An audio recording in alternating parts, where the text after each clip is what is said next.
नमस्कार दर्शकों, वैचारक के इस भाग में मैं कपिल सिंह अपने मित्र इनाम खान के साथ फिर से आप सब लोगों के सामने उपस्थित हूं, बड़ा ही रोचक विषय लेकर के, जिसका शीर्षक है gold digger and beauty digger. अब असल में ये जो शब्द है गोल्ड डिगर, इसका प्रयोग अक्सर के मुझे लगता है कि हर बार हमेशा ही इस शब्द का प्रयोग, इस अंग्रेजी शब्द का प्रयोग जो है वो ऐसी लड़कियों और ऐसी महिलाओं के लिए किया जाता है, खासकर ऐसी नौ युवतियों के लिए किया जाता है जो कि सिर्फ और सिर्फ पैसे वाले युवकों, धनी युवकों, अमीर युवकों और अमीर मर्दों को ही चुनती हैं, या ये कहिए कि एक हिसाब से ये भी कहा जा सकता है कि उनको शिकार बनाती हैं अपनी भौतिक और अपनी मटेरियलिस्टिक इच्छाओं को पूरा करने के लिए। और उन युवकों को, उन मर्दों को, उन पुरुषों को बिल्कुल इग्नोर करती हैं जिनके पास, जिनकी जेब में धन नहीं होता या जो खर्चा नहीं करते हैं उन पर। तो गोल्ड डिगर ये जो शब्द है अंग्रेजी का, ये अक्सर इस तरह की लड़कियों और नौयुवतियों के लिए उपयोग में होता है। पर विषय में हमने आगे भी एक बात जोड़ी है, वो है एंड ब्यूटी डिगर। तो ब्यूटी डिगर ये शब्द शायद होता है हमारे जो श्रोतागण हैं और जो दर्शक हैं जो इसको वीडियो को देख रहे हैं, उन्होंने शायद बहुत से ऐसे श्रोतागण और दर्शक होंगे जिन्होंने ये शब्द शायद पहली बार सुना हो कि ब्यूटी डिगर का क्या यहाँ पे तात्पर्य है। तो इनाम, क्या आपने भी ये शब्द कभी पहले सुना हुआ था? गोल्ड डिगर तो आपने बिल्कुल सुना होगा, लेकिन क्या ब्यूटी डिगर से कभी आपका परिचय हुआ इस शब्द से पहले? नहीं कपिल जी, ये बिल्कुल सही आपने कहा कि मैं गौर से सुन रहा था आपको, आपने जो कुछ बताया, मगर यहाँ पे मैं चौंका कि I was filled with amazed that ये जो वर्ड है डिगर कैसे हो सकता है। ब्यूटी तो अप्रिशिएबल थिंग है, ब्यूटी तो एक सराहना की, उपासना की चीज है, तो ये डिगर तो नहीं हो सकती। डिगिंग तो इसको हम चाहते हैं कि थोड़ा और खुलासा करें, इन विच सेंस आपने इसको डिगर लफ्ज यूज किया? बिल्कुल। एक्चुअली ये जो विषय भी जो चुना है हम लोगों ने आज, ये विषय को चुनने की जो प्रेरणा मुझे मिली है, या ये कहिए प्रेरणानाक भी कहे अगर हम शब्द, अगर ये भी बोले कि इस विषय को उठाने का या इस विषय पर चर्चा करने की जो सोच मुझे, जो विचार मुझे मिला, वो एक्चुअली एक YouTube चैनल है। तो एक YouTube चैनल है जिसको मैं सुनता हूँ, और हालांकि वो बहुत प्रख्यात और प्रसिद्ध YouTube चैनल नहीं है, मात्र अभी 400-500 सब्सक्राइबर्स ही हैं उसके। मैं पिछले साल भर से उसको सुन रहा हूँ, देख रहा हूँ। तो वो YouTube चैनल में जो व्यक्ति है जो उस चैनल को चलाता है, वो फिल्म जगत के ऊपर अपनी अलग अलग फिल्म जगत के अलग अलग जो घटनाक्रम होते हैं, या फिल्म जगत के जो अभिनेता अभिनेत्री हैं, निर्देशक हैं, संगीतकार हैं, गीतकार हैं, इन पर वो अपने कुछ विचार व्यक्त करता है 15 से 20 मिनट की वीडियो बना करके। तो वो व्यक्ति ने अभी फिलहाल में एक घटना घटी है जो कि हिंदी फिल्मों की एक बहुत ही प्रख्यात अभिनेत्री है कृति सैनन। अभी शायद हफ्ता 10 दिन पहले उनके संदर्भ में खबर आई, या शायद महीना 1.5 महीना पहले उनके संदर्भ में ये खबर प्रचलित हुई कि वो किसी बहुत ही बिलियनर को, मतलब जिसको हम अरबपति कह सकते हैं, किसी अरबपति बिजनेसमैन, उद्योगपति को इस समय डेट कर रही है। उसका नाम शायद कबीर दहिया है, अगर मैं गलत नहीं बोल रहा हूँ, मैं भूल ना रहा हूँ नाम। तो ये जो YouTube चैनल वाला है, इसने इस घटनाक्रम पे कृति सैनन के, कि कृति सैनन ने एक बिलियनर बॉयफ्रेंड को डेट कर रही है, एक अमीर खरबपति युवक को डेट कर रही है, उसके साथ रिलेशनशिप में है इस समय। इस घटनाक्रम पे उसने वीडियो बनाई इस तर्ज पे कि जब कृति सैनन ने अपने इंस्टाग्राम हैंडल पे या ट्विटर हैंडल पे उस अमीर नवाबजादे कबीर दहिया के साथ अपनी फोटोज पोस्ट करी जहाँ भी वो कहीं घूमने फिरने गई होंगी, और जब दुनिया के सामने ये ऐलान किया समाज के सामने कि अब मैं इनके साथ रिलेशनशिप में हूँ इतने खरबपति मिलियनेयर के साथ में, तो इस पोस्ट पर कई सारे जनता के लोगों ने कृति सैनन को गोल्ड डिगर की उपाधि दे दी।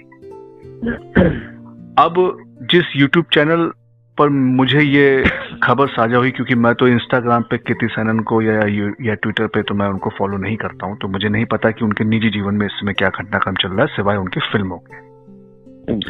तो जब ये YouTube चैनल पर उस व्यक्ति ने कृति सैनन के इस घटनाक्रम पर वीडियो बनाई और उसने कृति सैनन को का पक्ष लिया, ये कहते हुए कि दुनिया के जो लोग कृति सैनन को गोल्ड डिगर बोल रहे हैं वो लोग निहायती मूर्ख और बेवकूफ हैं, क्योंकि कृति सैनन एक सुंदर युवती है, एक सफल अभिनेत्री है आज की तारीख में हिंदी फिल्म जगत में, और शीर्ष पे है, ऊंचाइयों पे है, बुलंदी पे है। तो जाहिर सी बात है, जो शीर्ष पे है, जो बुलंदी पे है, जो सुंदर भी है, जो ब्यूटीफुल भी है और एक प्रख्यात अभिनेत्री है, मतलब कि फेमस एक शख्सियत है, फेमस एक व्यक्तित्व है, वो बिल्कुल ही अपने से ज्यादा धनवान के साथ ही रिलेशनशिप में जाएगी, ना कि किसी सड़क किनारे बैठे किसी माली के साथ या पंचर वाले के साथ। तो कृति सैनन को गोल्ड डिगर कहने वाले लोग मूर्ख हैं, वो अतार्किक हैं, उनके पास तर्क क्षमता नहीं है उनके बुद्धि में, उनके मानसिक में। ये उस YouTube चैनल के व्यक्ति ने कहा, जिस पर कि मैंने उसको कमेंट भी किया है कि तुम्हारी ये सोच ही बड़ी गलत है। और तब मुझे ये लगा कि अब मैं इस पे कमेंट ना करके इस विषय पे मैं पॉडकास्ट और ये वैचारिक सीरीज का एक भाग बनाऊं, जिस पर कि मैं आपके साथ चर्चा कर रहा हूं। तो ये मैंने यहाँ स्पष्ट किया कि आखिर इस विषय पर कैसे बनाया, ये कहाँ से विचार आया। अब गोल्ड डिगर का शब्द तो बड़ा प्रचलित है, बड़ा आम है, दुनिया सबने सुना है। ब्यूटी डिगर का नाम भी उसी व्यक्ति ने अपने चैनल में कृति सैनन का पक्ष लेते वक्त ब्यूटी डिगर का भी नाम लिया, ये कहते हुए कि जब कृति सैनन इतनी सुंदर और इतनी सफल और इतनी शीर्ष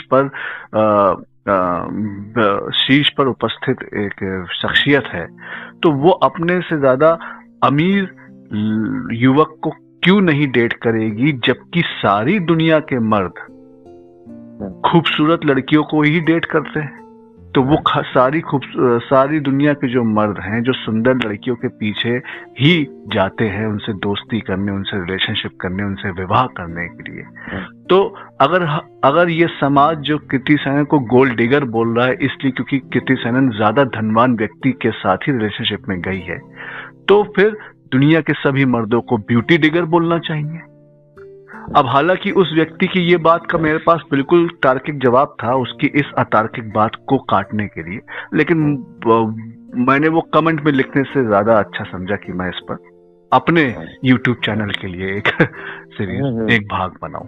तो यहाँ से ये मैंने स्पष्ट किया सभी दर्शकों को और खासकर इनाम आपको भी कि कहाँ से ये शब्द आया ब्यूटी डिगर, क्योंकि ये शब्द मेरा रचा हुआ नहीं है, ये उसी व्यक्ति का रचा हुआ है। इस पर अब आप क्या कहेंगे, इनाम बताएं।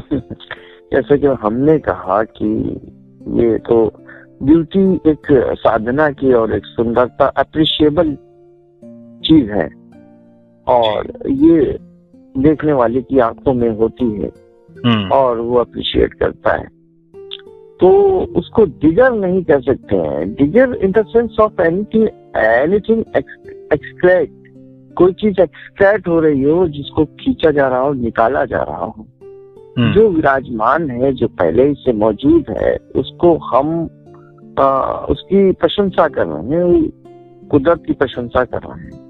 वाह, कितनी बढ़िया और कितनी आपने बहुत ही ये अब आपने बहुत अच्छी बात कही कि डिगर का मतलब ही तात्पर्य पर्याय है डिगर, एक्सट्रैक्ट करने का, निकालने का, चीज किसी वस्तु को या किसी शय को किसी एक शय से अलग करने का। वाह जी, बहुत अच्छा आपने कि कम शब्दों में आपने बहुत तरीके से समझा दिया डिगर का मतलब क्या हो। वाह। अगर उन्होंने ये बात कही है तो he should think before to talk, और इससे पहले सोचना तो चाहिए हम क्या शब्द कह रहे हैं।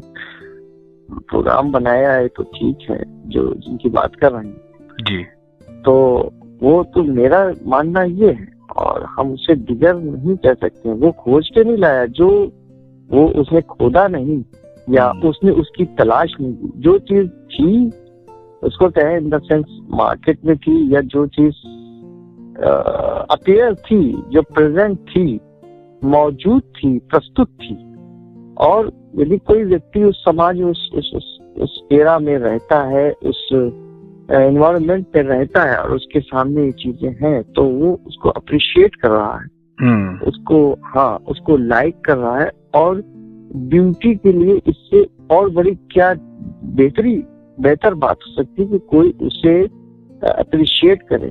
यदि कोई शायर है और खूबसूरत शेर लिखता है तो उससे ज्यादा उस शायर की शायरी को पसंद करने वाले कब महत्व है, जो उसे समझे और उसकी सराहना करे। वाह, हाँ, मतलब ये आपने एक बहुत अच्छी बात कही कि सुंदरता का होना तभी सार्थक है जब उस सुंदरता की कोई प्रशंसा करे। जी जी, वाह।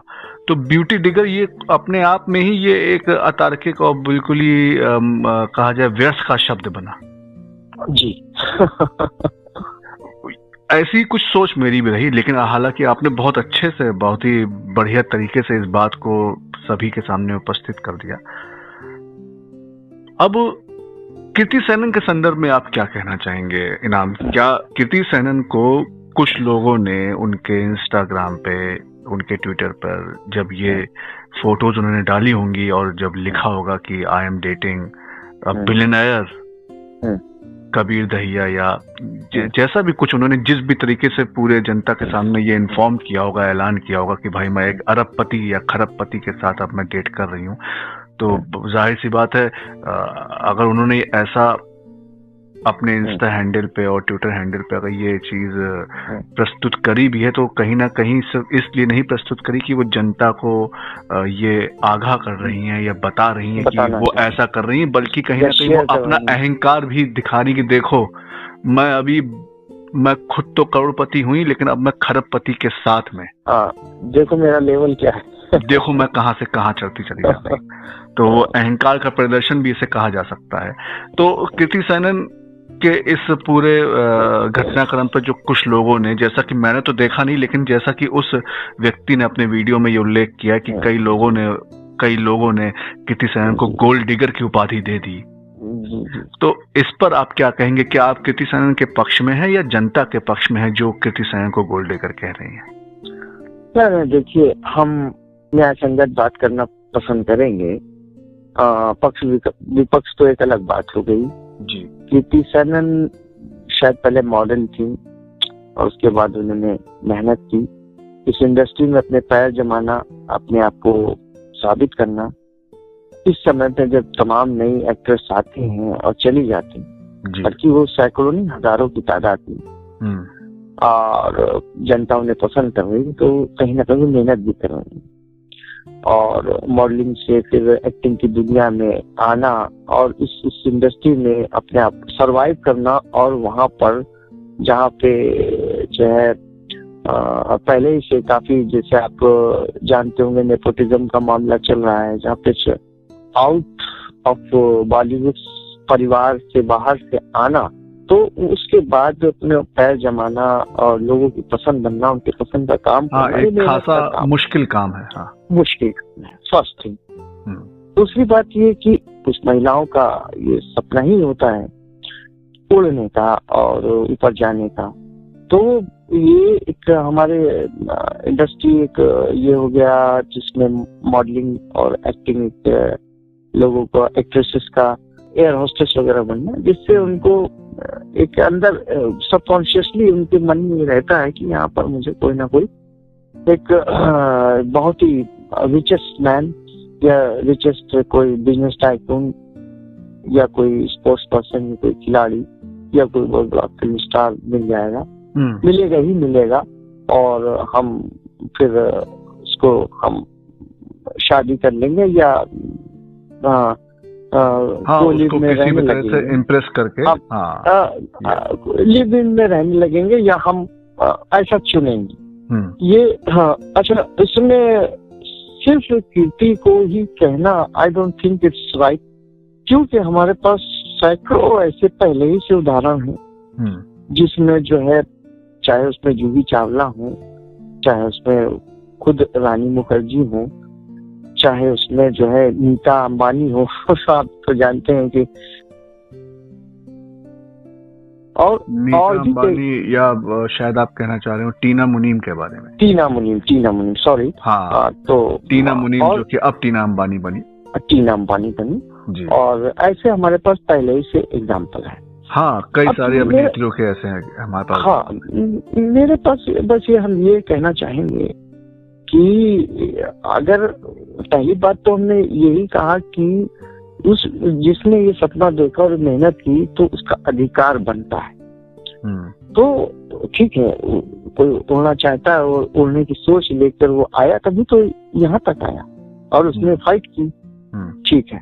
बट अब ये आता है एक अहम प्रश्न अब, कि जब मोस्टली लोगों की इस तरह की थिंकिंग बन गई हो कि महिलाएं हमेशा गोल्ड डिगर करती हों, गोल्ड डिगिंग करती हैं, एक सफल व्यक्ति, सफल पुरुष, एक धनवान व्यक्ति, धनवान लड़के, धनवान आदमी की तरफ जाती है, इसके इस धारणा को तोड़ा भी जा सकता था जब वो इस अपनी जीवन के सफलतम जगह पर जब वो आ चुकी हैं, तो उस धारणा को तोड़ भी सकती थी किसी अपने कॉलेज के दोस्त से या किसी ऐसे आम व्यक्ति से जो ठीक ठाक हो, वैसा भी बिल्कुल, हाँ, जो मतलब कि जो सामान्य व्यक्ति हो, हाँ, जो अगर अरबपति खरबपति ना भी हो और समान बिजनेसमैन हो, उन्हीं के जितना स्टेटस रखता हो धन के मामले में,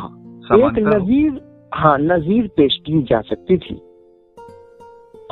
तो बस एक बात ये हम जरूर कहना चाहेंगे, ताकि जो महिलाओं के प्रति जो उंगली उठाते हैं, तो क्यों ना तुम महिलाओं के लिए लीडर बन के आती, कि नहीं ऐसा नहीं है, देखो ऐसी भी महिलाएं हैं जिन्होंने ऐसा भी किया। हाँ, ये बात आपकी मुझे बहुत अच्छी लगी कि आपने ये कहा यहाँ पर कि कीर्ति सेनन ने बड़ी मुश्किल से अपनी जगह बनाई, जो कि दिखता है, बिल्कुल ठीक बात है, और आज एक प्रख्यात और सुप्रसिद्ध अभिनेत्री हैं, और मेरे ख्याल से हर वो व्यक्ति जो हिंदी फिल्मों को देखता है अच्छे से, वो कीर्ति सेनन से भली भांति परिचित है और उनके संघर्ष से भी परिचित है।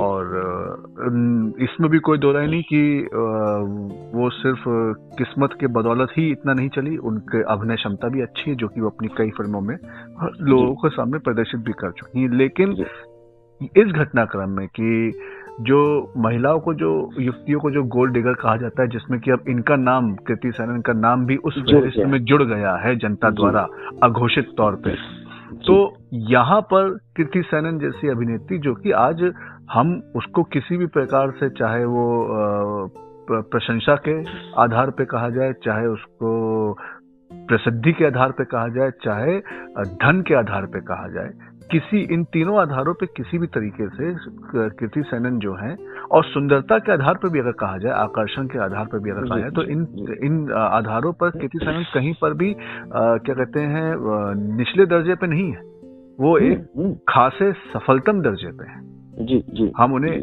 खासे सफलतम दर्जे पे कहेंगे, हम उनको ये नहीं कहेंगे कि वो अत्यधिक सफलतम पे है, लेकिन वो खासे सफलतम दर्जे पे, यहाँ तक भी जो सफलता उन्होंने इन आधारों पर जो अर्जित कर ली है, खास करके यहाँ पे हम धन की बात करें, तो धन के आधार पे जो उन्होंने सफलता इस समय अर्जित कर ली है, या धन के पावदान पे जहाँ पे आज वो खड़ी है, वहां तक पहुंचना लड़कियों के लिए तो खैर दूर की कौड़ी है ही, बहुत सी लड़कों तक के लिए भी बहुत दूर की कौड़ी है, मुश्किल बात है। बिल्कुल बिल्कुल, कई सारे लोग इतना रुपया अपना पूरा जीवन भर भी नहीं कमा पाते हैं, और वो मर के चले जाते हैं, पृथ्वी छोड़ जाते हैं, जितना कीर्ति सेनन अभी तक कर चुकी हैं। अभी फिलहाल में उन्होंने नेटफ्लिक्स में अपनी एक फिल्म भी डाली है जिसका नाम दो पत्ती है, उस फिल्म की वो निर्मात्री भी है।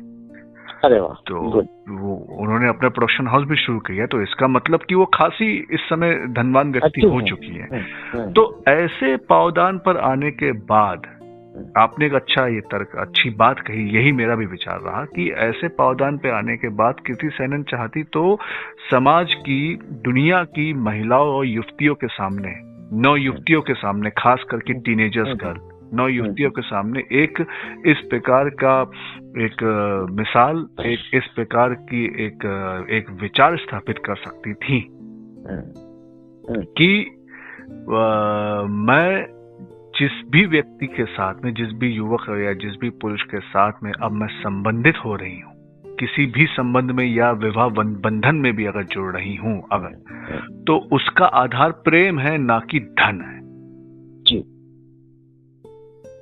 ये वो इस प्रकार का एक उदाहरण, एक बहुत ही उत्कृष्ट उदाहरण जो है वो समाज की नौ युवतियों के सामने प्रस्तुत कर सकती थी, जो कि एक सुनहरा अवसर था, जो कि उन्होंने उनसे छूट गया, या ये कहिए कि उन्होंने जो कि छोड़ दिया। और कृति सेनन को ही इस पर हम आरोपित नहीं करेंगे बहुत जोर से। कृति सेनन के पहले भी, पीछे भी हमने देखा कई हिंदी फिल्म अभिनेत्रियां पीछे इन अफसरों को लात मारती चली आई है।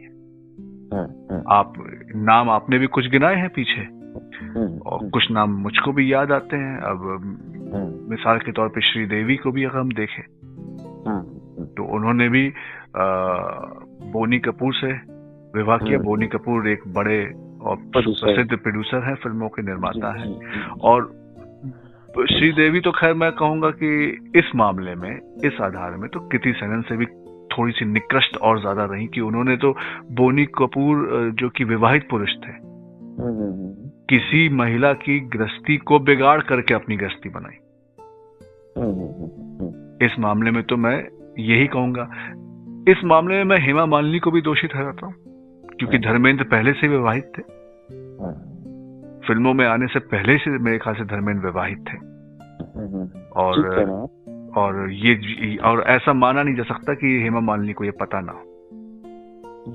और अगर पता हो जाए तो हेमा मालिनी के लिए शायद विवाह होने के बाद भी धर्मेंद्र को छोड़ना कोई बड़ी बात नहीं, क्योंकि वो खुद स्वावलंबी थी, एक मतलब कि सेल्फ डिपेंडेंट लेडी रही हमेशा से हेमा मालिनी। तो अगर उनके लिए तब भी एक अच्छा चुनाव करने का मौका था, जो कि अवसर उन्होंने त्याग दिया। लेकिन इन सभी अभिनेत्रियों ने, मैंने ये पाया कि गोल्ड डिगिंग तो करी जी।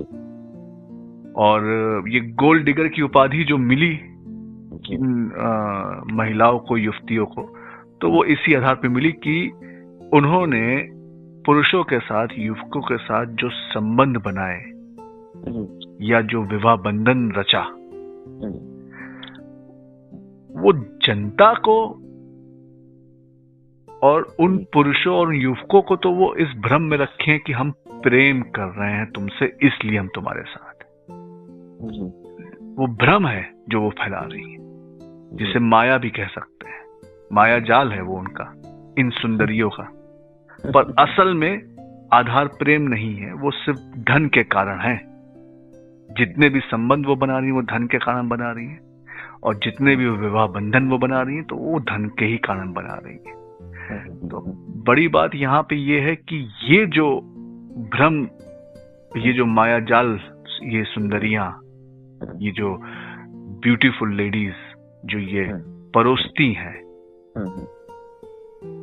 ये जो है बड़ा ही नकारात्मक कर्म है, ये बहुत ही नकारात्मक पक्ष है। और इसलिए इन महिलाओं को, इन नौ युवतियों को गोल्ड डिगर कहने में कोई गलती नहीं मुझे समझ में आती है। आप क्या कहेंगे ना? आपने जो बात कही ठीक है, हम इससे सहमत नहीं है। इसलिए सहमत नहीं है कि आज जैसा कि हमने कहा कि किसी लड़की ने इस पुरुष प्रधान समाज कोई सपना देखा और अपने जीवन को बदलने का, तो ठीक है, उसने उस लेवल की मेहनत की और उस मेहनत के सरवाइव किया। बहुत ही कट थ्रोट कंपटीशन, उसके बाद नेपोटिज्म को ओवरकम करना, सरवाइव करना, उस जगह पे जगह बनाना, वो आसान नहीं है, हम समझते हैं उस बात को। और ये भी हो सकता है कि ये जो जिनका बात किया, ये बात कही है, क्योंकि हमें सिर्फ एक पक्ष ही नहीं देखना चाहिए, दूसरा पक्ष भी देखना चाहिए। कि ये भी हो सकता है कि वो जो पहले के बॉयफ्रेंड हो या पहले के चाहने वाले हो या पहले की कोई दोस्ती रही हो कहीं, क्योंकि चीजें अचानक से तो होती नहीं, और उसका एक अलग वो हो सकता है। तो मैं वो अलग कहीं बिजनेस कर रहा हूँ, ये पहले कहीं कॉलेज में मिले हो तो उन्होंने कहा नहीं मुझे अपना कैरियर चुनना, पहले कैरियर बनाएंगे फिर हम इसके बाद सोचेंगे। तो ऐसा भी हो सकता है। हाँ बिल्कुल, ऐसा भी हो सकता है। तो अब इसी तरह जैसे आपने हेमा जी का नाम लिया, तो हेमा जी अपनी तरफ से इंटरेस्टेड नहीं थी, उसमें धर्मेंद्र साहब का बहुत बड़ा रोल था उनको मनाने में, उनसे शादी करने में। और यहाँ तक इन्होंने जो शादी की है तो वो चूंकि हिंदू मैरिज में एक के होते हुए दूसरी शादी हो नहीं सकती, तो इन्होंने अपना नाम बदला, दिलावर खान करके ऐसे कुछ नाम रखे, फिर धर्मेंद्र ने अपना नाम बदला। और ये बात आपने जो उल्लेख करी कि धर्मेंद्र ने उनको मनाया, तो हाँ इस तरफ में देखा जाए तो धर्मेंद्र काफी हद तक निर्दोष भी रहते हैं, क्योंकि उन्होंने हेमा मालिनी से विवाह करने के बाद किसी भी तरीके से अपनी जो मतलब की जिम्मेदारियां थी अपनी पहली पत्नी के लिए, वो कहीं से भी उन्होंने कम नहीं रखी। उन्होंने बराबर तौर से, और शायद इसी आधार पे उन्होंने हेमा मालिनी को मनाया भी होगा, जहाँ पे हेमा मालिनी जब मतलब आश्वस्त हो गई होंगी कि हाँ भाई मेरे कारण किसी का परिवार या किसी की गृहस्थी नहीं बिगड़ेगी। हाँ, ये इस तरह से बात जरूर हो सकती है। जो तो मेरा कहने का मतलब है कि उनका अधिकार है, ये उनका अधिकार है चुनने का। और चूंकि उन्होंने कहीं सपना देखा या उनकी पहले से कोई पहचान रही होगी, कॉलेज से रही होगी कि उधर दाहिया साहब वो भी निकल के आए बहुत बड़े बिजनेस टाइकून, या पहले से रहे, या इधर इन्होंने ये कहा, अधिकार है। लेकिन हाँ, हम ये जरूर कहना चाहेंगे कि नजीर पेश की जा सकती थी, क्योंकि आजकल सिर्फ उल्टी ही बातें आती हैं महिलाओं के प्रति। तो महिलाओं को चाहिए, महिलाओं की छवि को सुधारना चाहिए। जब तक वो उस पर काम नहीं करेंगी तो सिर्फ पुरुष पे तोहमत लगा के काम नहीं चलेगा। पुरुष पे तोहमत लगा के काम नहीं चलेगा, और जब तक वो उस पे काम नहीं करेंगे तब तक ये पुरुष प्रधान समाज महिला प्रधान समाज बन नहीं सकेगा। या हम कहते हैं कि पुरुष और महिला प्रधान समाज दोनों का ही। हाँ, मेरा मत बिल्कुल, हाँ ये मेरा मत है कहने का। हाँ, आपका ये दृष्टिकोण अच्छा रहा जी। हाँ, एक बात और कहना चाहेंगे, इस पर मेंशन करना चाहेंगे कि अभी कुछ एक वर्ष भर पहले की न्यूज आई कि एक शादीशुदा व्यक्ति ने अपनी पत्नी को आईपीएस का एग्जाम दिलवाया। हाँ। और वो खुद चपरासी था शायद कहीं का, और उसने उसको पढ़ाया और सारे खर्चे उठाए पत्नी के, और साथ में जाना आना, एग्जाम दिलाना। और उसके बाद वो जब वो महिला बन गई तो उसने उसको ठुकरा दिया। हाँ। और विवाह विच्छेद कर लिया। तो ये एक वही ये महिला, ये जो थी जिसके बारे में अभी आप बात कर रहे हैं, ये महिला एक बिल्कुल सटीक उदाहरण है गोल्ड डिगर। हाँ। तो अब इस तरह सटीक उदाहरण है, जीवंत उदाहरण है। हम वो कहेगा नहीं, ये मेरे लिए कंपैटिबल नहीं रहा, अब ये मैं कैसे कर सकती हूँ। तो अब यहाँ तो बड़ी खतरनाक बात है ये इस एक शब्द समाज के लिए क्या मैसेज जा रहा है, ये तो महिला ही को सोचना चाहिए। जब भी किसी ज्ञानी व्यक्ति ने कहा, और वो बात बिल्कुल सटीक सही बैठती है कि एक्चुअल में महिला ही महिला की दुश्मन है।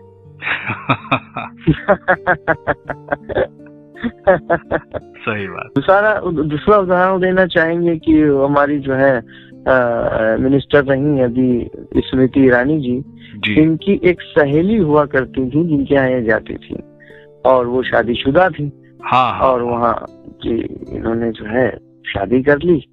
तो वो शायद वो महिला जो अब भी कोसती है और शायद यही कारण रहा कि पब्लिक ने इनको चुना नहीं। तो ये कहने का मतलब ये कि अब बात आती है कीर्ति सेनन पर, तो हम तो पहले फर्स्ट ऑफ ऑल तो हम ये कहना चाहते हैं कि ये उनका अधिकार है, उन्होंने मेहनत की है और साबित किया है। लेकिन साथ में ये भी कहना चाहेंगे जो आप बात कह रहे हैं, मतलब सीधे तौर पे कह रहे हैं तो मेरा कहने का मतलब दूसरा पक्ष को भी समझ के नहीं, बिल्कुल कृति सेनन के संदर्भ में आपने जो दृष्टिकोण रखा है वो अच्छा रखा दृष्टिकोण, लेकिन वो दृष्टिकोण अभी मतलब उसके संदर्भ में हम या कोई जनता में से कोई भी बहुत ज्यादा स्पष्ट नहीं हो सकता। क्या पता वो कबीर दहिया को पहले से जानती थी या नहीं जानती, अभी कुछ पता नहीं। लेकिन अगर ये चीज अगर 100% अगर ये तथ्य सामने अगर आता है प्रामाणिक रूप से कि हाँ भाई वो पहले से नहीं जानती थी, अभिनेत्री इतनी सफल होने के बाद ही कबीर दहिया भी उनमें इंटरेस्टेड हुए और ये भी इंटरेस्टेड हुई और इन्होंने भी फिल्टर आउट कर लिया कि हाँ भाई मैं 5 बिलियनर्स को जानती हूँ, उन 5 में से ये कबीर दहिया थोड़ा सा इजी है जो कि जल्दी इंप्रेस हो जाएगा मेरे साथ, तो इन्होंने उसको चुन लिया और उसने तो चुनाव का ही रखा था शायद। तो ये जब जुड़ी हैं तो कृति सेनन के पास एक अच्छा अवसर था समाज की नवयुवतियों के सामने ये एक बहुत ही उत्कृष्ट उदाहरण प्रस्तुत करने का कि देखो कोई भी संबंध मनुष्यों के बीच में जिस आधार पर होना चाहिए वो आधार किसी भी तरीके से प्रेम से परे नहीं होना चाहिए, प्रेम से अलग नहीं होना चाहिए, प्रेम से दूसरा नहीं होना चाहिए।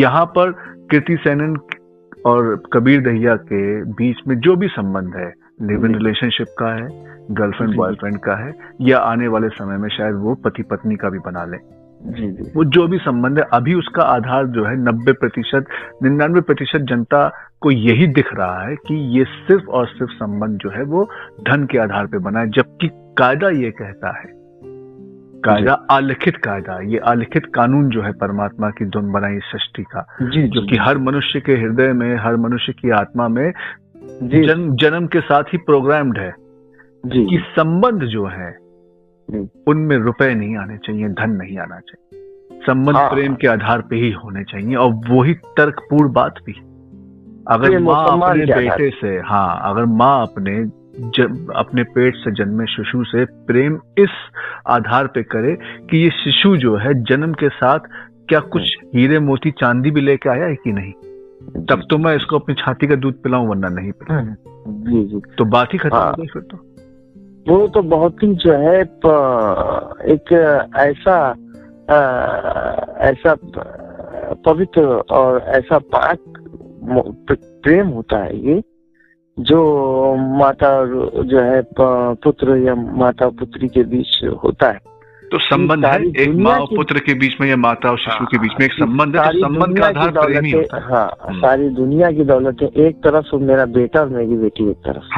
तो उसी आधार पे ही हम मनुष्यों के डीएनए में या हम मनुष्यों की सोचने की प्रवृत्ति में ये चीज बिल्कुल पहले से ही जन्मजात तरीके से ये प्रोग्राम्ड है, और जो कि तार्किक भी है कि भाई संबंध जो है वो प्रेम के आधार पे होने चाहिए।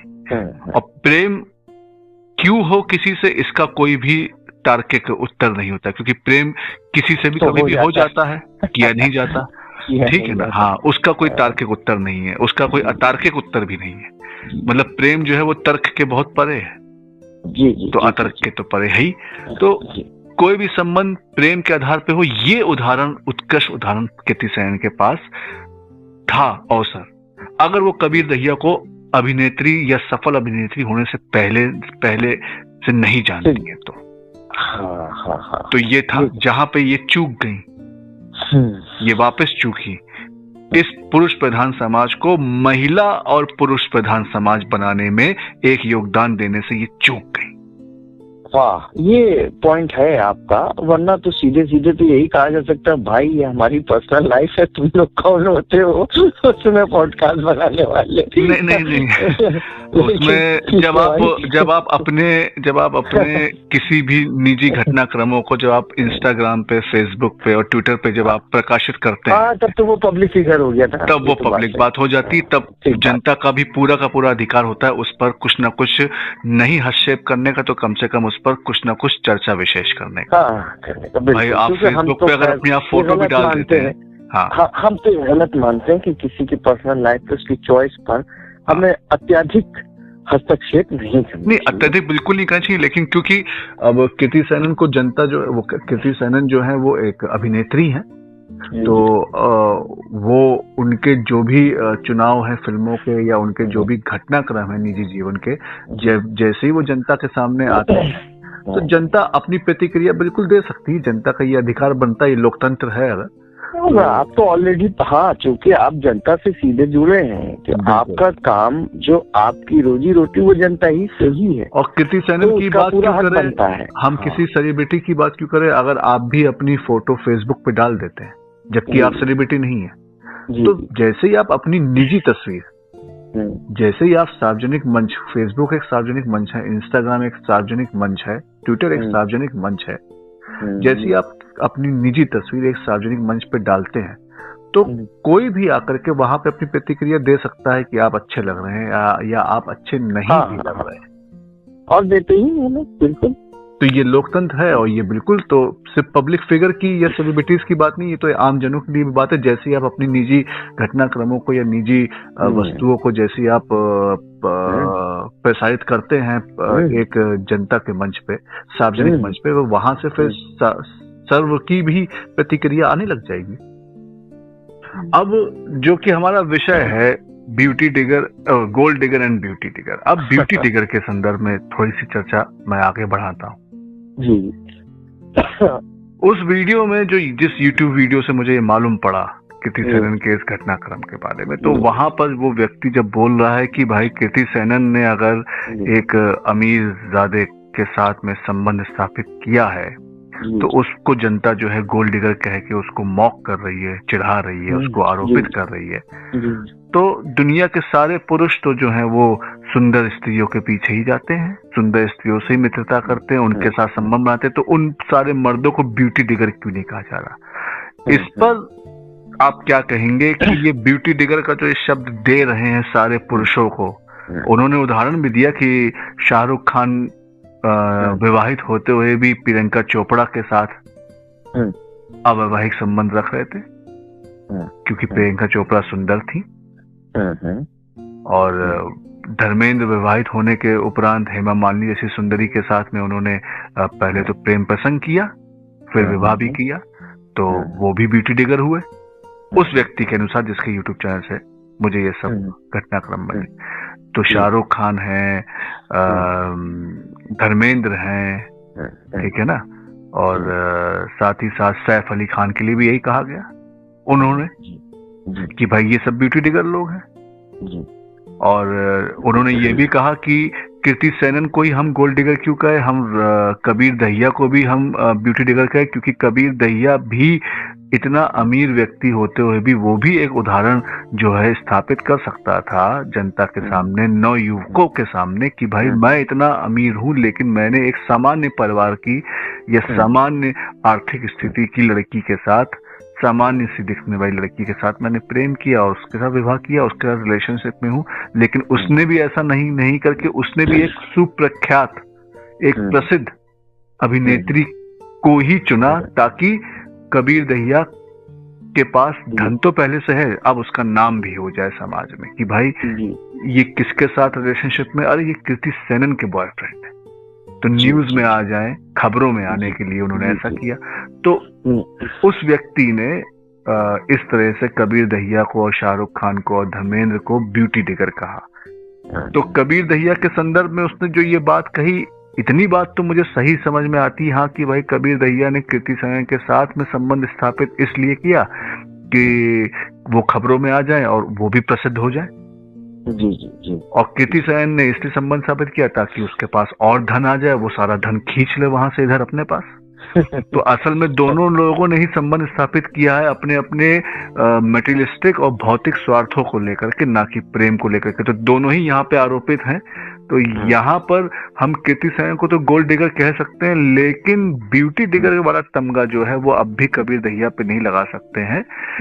हाँ, ये जरूर कह सकते हैं कि कबीर दहिया को भी हम एक तरीके से गोल्ड डिगर ही कहेंगे। अगर यहाँ पर कृति सेनन धन खींच रही हैं कबीर दहिया से, तो कबीर दहिया कृति सेनन से उनकी मेहनत से कमाया हुआ उनकी प्रसिद्धि में शेयर छीन रहे हैं, हिस्सा छीन रहे हैं। वो भी प्रसिद्ध होना चाहते हैं, खबरों में आना चाहते हैं।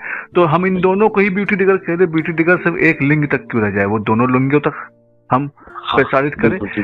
पर ब्यूटी डिगर वाला जो शब्द है वो मैं तब भी अतार्किक कहूंगा, क्योंकि ब्यूटी डिगर जैसा कोई शब्द नहीं होना चाहिए। और ब्यूटी अगर कोई भी पुरुष किसी भी महिला या कोई भी महिला किसी भी सुंदर पुरुष की तरफ अगर आकर्षित हुई तो सुंदरता की तरफ आकर्षित होना, तो ये मुझे लगता है ये तो एक नैसर्गिक और प्राकृतिक स्वभाव है, न सिर्फ मनुष्यों का, मुझको लगता है सभी जीव जंतुओं का। आप इस पर क्या बोलेंगे ना?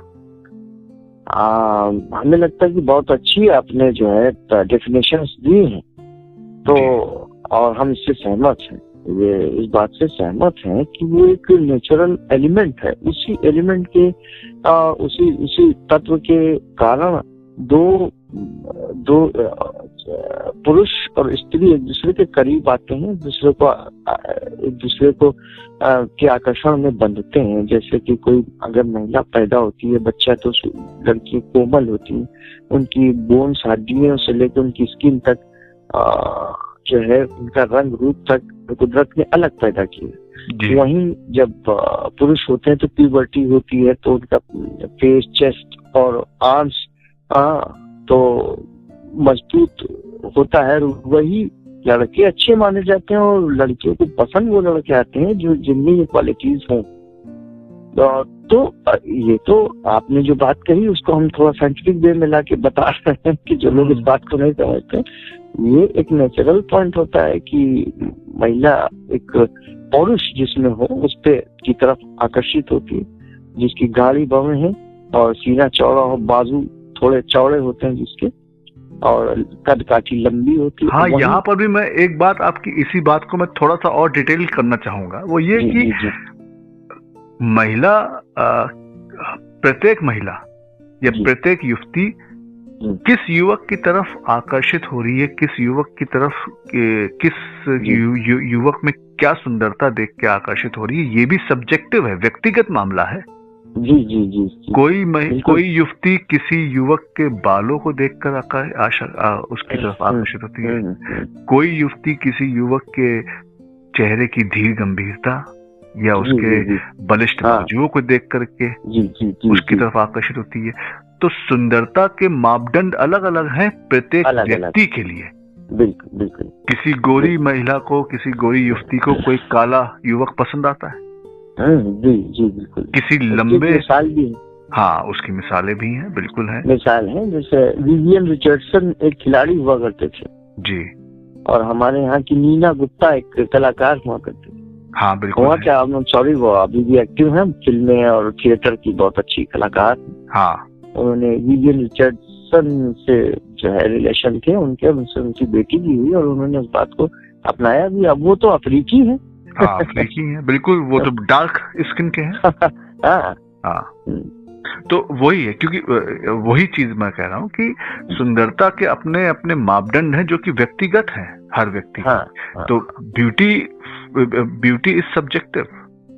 जी, ये साबित होती है ये बात। हाँ, साबित होती है ये बात। तो ब्यूटी डिगर कहना तो गलत है। हर व्यक्ति अपने हिसाब से उसकी अपनी कल्पना है सुंदरता की। मैंने कहीं एक बार पढ़ा था, या शायद मैंने कभी ओशो के किसी लेक्चर में ये बात सुनी थी, ओशो रजनीश के। मैं अभी श्योर नहीं हूँ बिल्कुल कि ये मैंने पढ़ा था कहीं की सुना था ओशो रजनीश के लेक्चर में, कि कोई भी बच्चा, चाहे वो लड़का हो या लड़की हो, कोई भी बच्चा अपने से अपोजिट सेक्स में या अपोजिट लिंग में सुंदरता जो देखता है या देखती है, वो उसका जो सबसे बेसिक आधार होता है सुंदरता को मापने का, वो उसके अपने माँ के सुंदरता के आधार पर होता है। मतलब हाँ, ये मैंने कहीं पढ़ा है या ये मैंने कहीं सुना है, और मुझे ये बात बड़ी तर्कपूर्ण समझ में आती है कि कोई भी शिशु जिस अपनी माँ के गर्भ से जब जन्म लेता है या लेती है, बालक या बालिका, तो उसकी माँ, हर शिशु के लिए उसकी माँ सुंदर है। बिल्कुल। और हर माँ के लिए उसका शिशु सुंदर है। बिल्कुल। इसमें कहीं से भी कोई भी अतार्किक और कोई भी कहीं से भी अकाट्य बात नहीं। बिल्कुल। हर माँ को अपना शिशु सुंदर लगता है। हो सकता है हमें सुंदर ना लगे वो शिशु, लेकिन कोई भी ऐसी माँ नहीं जिसको अपना शिशु सुंदर ना लगे। और कोई ऐसा शिशु नहीं जिसको अपनी माँ में साक्षात परमात्मा ना दिख रहा हो। हाँ बिल्कुल। ठीक है, तो उस आधार पर ये बात बहुत तर्कपूर्ण लगती है कि कोई भी शिशु, चाहे वो लड़का है या वो लड़की है, वो जब बड़ा होता है, अपने यौवन में आता है और युवक और युवती बनता है, तब वो अपने से जो दूसरा लिंग की तरफ जब आकर्षित होता है, जब कोई युवक एक युवती की तरफ या एक युवती एक युवक की तरफ आकर्षित होती है, तो वो जो आकर्षण का जो केंद्र बिंदु है, वो जो आकर्षण का जो केंद्र बिंदु है, वो जो सुंदरता मापने का जो एक आधार है, वो सुंदरता मापने का आधार जो है वो उसकी अपनी माँ की सुंदरता से, उसको वो पूरा का पूरा एक ब्लूप्रिंट मिला हुआ है। माँ की सुंदरता के आधार पर ही एक युवक अपनी एक युवक जो है किसी युवती की तरफ आकर्षित होता है उसकी सुंदरता में, क्योंकि वो अपनी माँ की सुंदरता की छवि को का जो है नया रूपांतरण देखता है उस युवती में, और एक युवती भी ऐसे ही कुछ देखती है। ये बात मैंने कहीं पढ़ी थी और सुनी थी, जो कि मुझे बहुत तर्कपूर्ण लगती है। आप क्या कहेंगे इस बात पर ना? बिल्कुल, कहीं ना कहीं हम सहमत हैं इस बात से, क्योंकि एक लड़का के अलावा कोई एक पुरुष अगर किसी लड़की को देखता है या किसी महिला को देखता है जो विवाह के लिए, प्रेम के लिए, तो उसके अंदर प्रेम उसको उसी तत्वों से होता है जो उसकी माता में मौजूद हो, जो उससे बिल्कुल किसी निष्पक्षता से और किसी सेल्फलेस जो प्यार होता है माँ का, कि नहीं तुमने खाना खाया कि नहीं खाया, कुछ भी हो, पैसे की छोड़ो, पहले तुम कहीं भी जा रहे हो, कितना कमा रहे हो, खाना खाया कि नहीं खाया, अचार दिया था वो उसका क्या हुआ, वही बातें जब पसंद होती करता है तो उसको ज्यादा लगाव हो जाता है। ये सच है।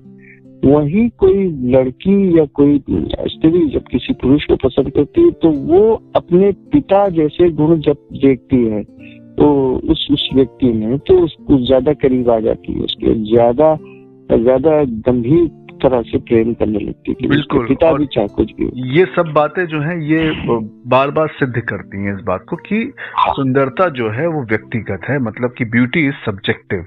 प्रत्येक व्यक्ति का अपना अपना अलग अलग मापदंड है, अलग अलग मापदंड है सुंदरता, कारण होते हैं और कई वजूहात होती हैं, तभी होता है, तो उसको एकदम से हम नहीं कह सकते। हाँ, उसको हम सार्वजनिक तल पे कभी भी नहीं नापा जा सकता।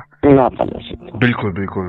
तो कहने का मतलब ये कि तो जब ब्यूटी सब्जेक्टिव है, प्रत्येक व्यक्ति की अपनी अपनी सुंदरता है। हो सकता है जो महिला, जो युवती मुझे बहुत सुंदर लग रही हो, आपको वो बिल्कुल फूटी आंख ना सुहाती। हाँ बिल्कुल, आप उसको देखना ही ना चाहें, बात तो करना बहुत दूर की बात है। ठीक है, हाँ बिल्कुल। तो इस आधार पर हम कभी ब्यूटी डिगर जैसे शब्द पर पहुंच ही नहीं सकते, क्योंकि हर व्यक्ति के लिए सुंदरता का अपना अपना एक व्यक्तिगत मापदंड है, और हर व्यक्ति और हर मनुष्य की यात्रा सुंदरता की तरफ ही है। और जिसको जो महिला या जिसको जो पुरुष सुंदर दिख रहा है, हो सकता है हमारे लिए वो सबसे कुरूप हो। तो ब्यूटी डिगर जैसा कोई शब्द मेरे ख्याल से बिल्कुल भी ये गलत ही शब्द है। और जैसा कि उस व्यक्ति ने अपने YouTube वीडियो में जब ब्यूटी डिगर जैसा शब्द इस्तेमाल किया, तो मेरा यही कहना रहा कि ब्यूटी डिगर जैसा शब्द ही गलत है। और अगर ब्यूटी डिगर जैसा शब्द अगर बोल भी रहा है वो, तो भैया ये तो एक बिल्कुल सकारात्मक और ये बिल्कुल सही शब्द है, क्योंकि इस आधार पे, क्योंकि हर किसी की यात्रा से सुंदरता की तरफ ही है। हर कोई सुंदरता की तरफ ही यात्रा कर रहा है। हर कोई सही होना ही चाहता है। गलत से गलत व्यक्ति भी इस संसार में, गलत से गलत व्यक्ति भी अपने साथ तो सब कुछ सही ही चाहता है। हाँ ठीक बात है। लुटेरे भी अपना साथी कोई खजांची रखना चाहते तो ईमानदार रखना चाहते हैं। बेईमानी का धंधा भी ईमानदारी से करने वाला ही चाहिए। तो कहने का मतलब इस बात, मैं एक बात बिल्कुल कहना चाहूंगा आपसे और श्रोताओं से, मतलब मैं ये सुनाना चाहता हूँ, ये बात कहना नहीं चाहता, कि कोई ये सवाल अगर पूछे कि भाई अच्छाई क्यों की जाए, सही क्यों किया जाए, बुरा ही क्यों न किया जाए, गलत क्यों न किया जाए, अपराध क्यों न किया जाए, नैतिक क्यों रहा जाए, नैतिक क्यों हुआ जाए, अच्छा क्यों किया जाए, भला क्यों किया जाए, सही क्यों किया जाए, वो उसका उत्तर ही ये है कि इसलिए किया जाए क्योंकि बुरे से बुरा भी अपने साथ तो अच्छा ही चाहता है हमेशा। हाँ, तो प्रधानता जो है, प्राथमिकता जो है वो अच्छाई की ही थी, है और रहेगी। गलत से गलत व्यक्ति, चाहे कितना भी आप जितना भी कल्पना कर सकते हैं गलत से गलत व्यक्ति की, वो गलत से गलत व्यक्ति अपने साथ तो अंततः दुनिया में सिर्फ अपने साथ तो चाहता है कि सब कुछ सही ही हो, अच्छा हो, ठीक बात है। तो उसकी यात्रा भी सही की तरफ ही है। हालांकि वो उसको सही से पता नहीं कि सही की यात्रा करनी कैसे। Very misguided and very confused and very miss informative, है ना, एंड वेरी नॉलेजलेस है वो, इसलिए वो गलत तरीके से वो रास्ता अपना रहा है। लेकिन चाहता तो वो भी सब कुछ है कि सब सही होए उसके साथ। तो हमारे साथ तभी सब कुछ सही होगा जब हमारे सराउंडिंग में सब कुछ सही होगा। हमें लगता है कुछ बातें हम जोड़ना चाहेंगे। बहुत अच्छी बात कही कि आपसे शुरुआत है, आपसे सही की शुरुआत है, आपसे गलत की शुरुआत है। बिल्कुल, आप सही करते हैं तो लौट के घूम फिर के आप तक आएगा वो। बिल्कुल आएगा, किसी न किसी दूसरे रूप में आएगा, लेकिन आ जाएगा। आएगा। तो जब गलत से गलत व्यक्ति भी अपने साथ सब कुछ सही ही चाहता है, इसका मतलब उसकी भी यात्रा सही की तरफ है। तो सही जो है वो पर्याय सुंदरता का भी है, व्यवस्था का है। व्यवस्था का पर्याय सुंदरता ही तो है। सुंदरता उपस्थित करने के लिए हमें व्यवस्थित होना पड़ेगा, हमें सही ढंग से कार्य करना पड़ेगा, हमें सही होना पड़ेगा, नैतिक होना पड़ेगा, तभी हम सुंदरता को उपस्थित कर सकते हैं। अगर हमें एक सभ्य और सुंदर समाज बनाना है तो हमको व्यवस्थित समाज बनाना होगा। व्यवस्थित समाज नैतिकता से ही होता है, नैतिकता सही से ही आता है। तो सुंदरता और सही, सुंदरता और अच्छाई, सुंदरता और भलाई, सुंदरता और नैतिकता पर्याय है, एक दूसरे से, बिल्कुल एक दूसरे के पर्याय है। तो हर जीव, हर मनुष्य की यात्रा ही सुंदरता की। तो हम ब्यूटी डिगर जैसी बात कहना ही अपने आप में मुझे लग रहा है ये सबसे मूर्खतापूर्ण बात है।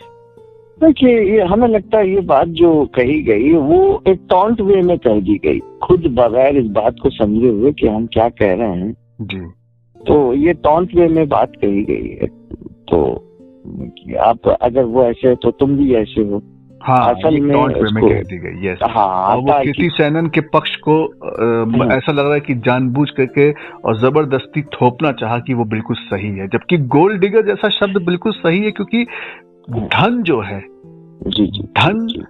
धन से सिर्फ वस्तुएं आती हैं, अपनी पसंदीदा चीजें खरीदी जाती हैं, वस्तुएं। और उसे खोजता है इंसान, उसे खोजता है और जो है उसे उसके लिए प्रयास करता है और उसके लिए जुगत लगाता है। जुगत लगाता है। और धन जो है या धन से जो वस्तुएं आती हैं वो भी बड़ी सब्जेक्टिव है। आप ऐसे भी धनी लोग पा सकते हैं जिनको कि आप पाएंगे कि बहुत ही साधारण रूप में रह रहे हैं कहीं, और आप ऐसे भी निर्धन पाएंगे जो कि दूसरों से कर्जा लेकर के, दूसरों से उधार लेकर के गाड़ियों में घूम रहे हैं। ठीक बात है। इसी समाज में आप ऐसे निर्धन भी पाएंगे। तो वस्तुओं को जो इकट्ठा करना या जो वस्तुओं को खरीदना या वस्तुओं को पाना भी जो है वो भी बड़ा सब्जेक्टिव मामला है, व्यक्तिगत मामला है। तो अभी तो इसमें हम इसमें यही कहना चाहेंगे कि जो जैसे कि आपने कहा कुछ ऐसे धनी व्यक्ति हैं जो सब कुछ उसके बाद भी बहुत साधारण तरीके से रहते हैं। मिसाल के तौर पर रतन टाटा जी को हम अभी हमारे हाल ही में देश के एक बड़े बिजनेस उनका निधन हुआ और बहुत ही सादा जीवन, बहुत सादगी से, हालांकि वो एडवेंचरस थे, उनके भी कुछ शौक थे, लेकिन सिंपल लाइफ और सिंपल लोगों में बातचीत करना, simple life and high thinking के सटीक उदाहरण रहे वो जो जीवन का। और क्योंकि धन एक्चुअली आप आज की दुनिया में सभी जानते हैं कि वो एक साधन मात्र है, साध्य नहीं है। हमारे जीवन को सुलभ बनाने का एक टूल है, ना कि वो जीवन का लक्ष्य है। बिल्कुल सही बात है, वो जीवन का लक्ष्य नहीं। तो इसीलिए तो गोल्ड डिगर शब्द जो है वो बिल्कुल सटीक बनता है, कारण कि धन जो है और धन से खरीदी वस्तुएं जो हैं वो बड़ी सब्जेक्टिव है, लेकिन प्रेम सब्जेक्टिव नहीं है। ऐसा कोई भी मनुष्य आप मुझे दिखा दे, मनुष्य तो छोड़िए, आप मुझे कोई भी ऐसा जीव जंतु कीड़े मकोड़े भी दिखा दे जो कि ये कहता हो भाई मुझे प्रेम नहीं चाहिए। बिल्कुल। अगर वो ये नहीं भी कहता है तो जिस तरह से मान लीजिए किसी जानवर में जो भयंकर वो होता है, पशु होता है, जैसे हाँ। हिंसात्मक पशु, द एनिमल ऑफ प्रे, शिकारी, वो भी प्रेम का स्पर्श और प्रेम की भाषा समझने लगता है, और वो समझता है। हाँ। तो ऐसा कोई भी जीव जंतु नहीं है जो प्रेम नहीं चाहता है। तो प्रेम जो है वो एक सामाजिक प्रक्रिया है, सब्जेक्टिव नहीं है। प्रेम तो सभी को चाहिए, वो है ही, वो सबको ही चाहिए। तो पॉइंट यहाँ पर ये है कि प्रेम जो है उसके लिए हम नहीं कह सकते कि लव डिगर है, नहीं ना। तो जैसे हम लव डिगर नहीं कहते वैसे हमको ब्यूटी डिगर नहीं कहना चाहिए, लेकिन गोल्ड डिगर हमको कहना चाहिए। क्योंकि गोल्ड डिगर इसलिए क्योंकि गोल्ड मतलब मनी, मतलब कि मनी से आती है वस्तुएं, तो वस्तुएं सब्जेक्टिव हैं। तो अगर कोई महिला किसी ऐसे युवक के साथ संबंध बना रही है जिससे उसको प्रेम नहीं है लेकिन उसके पास धन है, तो जाहिर सी बात उसको हम गोल्ड डिगर ही कहेंगे। जी। क्योंकि वो, और उस महिला को भी अंततः पैसा पाने के बाद, दुनिया भर की वस्तुएं और चार्टर्ड प्लेन और अमेरिका में कोठी पाने के बाद और रोल्स रॉयस पाने के बाद और प्राइवेट जेट पाने के बाद भी उस महिला के फिर आखिरी उसकी जो वो है इच्छा, वो प्रेम की है। एक फिल्म आई थी, आपको याद होगा, ऐतराज करके, अक्षय कुमार, करीना कपूर और प्रियंका चोपड़ा और अमरीश पुरी। तो अक्षय कुमार और करीना कपूर उसमें वैवाहिक जीवन जी रहे होते हैं। प्रियंका चोपड़ा बिल्कुल एक गोल्ड डिगर, एक स्ट्रगलिंग मॉडल, एक स्ट्रगलिंग एक्ट्रेस होती है जो कि सिर्फ पैसों के, धन के लिए वो अपने से कई ज्यादा बड़े उम्र के अमरीश पुरी, बूढ़े व्यक्ति से विवाह कर लेती है। अब अमरीश पुरी से विवाह कर लेने के बाद प्रियंका चोपड़ा उस गोल्ड डिगर युवती को, प्रियंका चोपड़ा ने जिसका रोल निभाया, उसके पास अपना प्राइवेट जेट था, अमेरिका में कोठी थी, रोल्स रॉयस थी और हर वो सोने चांदी का आइटम था जो कि वो चाहती थी, जिसको कि वो देख लेती थी, वो सब पाती। उसके उपरांत भी उसने अपने उस पति के साथ लॉयल्टी नहीं रखी और अक्षय कुमार के साथ एक्स्ट्रा मैरिटल अफेयर में करने लगी।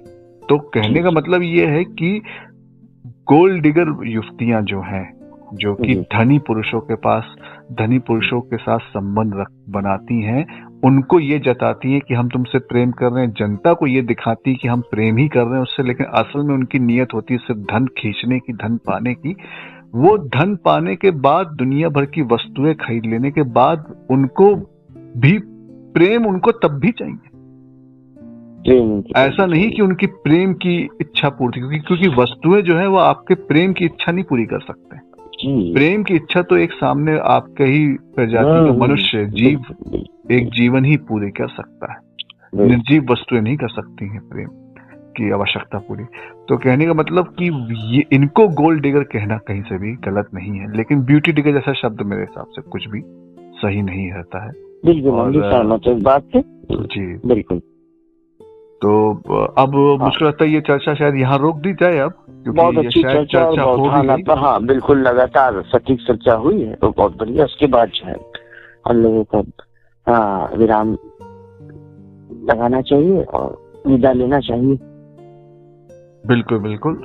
तो अब ठीक है श्रोतागण और दर्शकों, हम लोग अब इस चर्चा को यहीं रोकते हैं और वैचारक के अगले भाग में एक अगले नए विषय के साथ हम लोग चर्चा करते हुए मिलेंगे।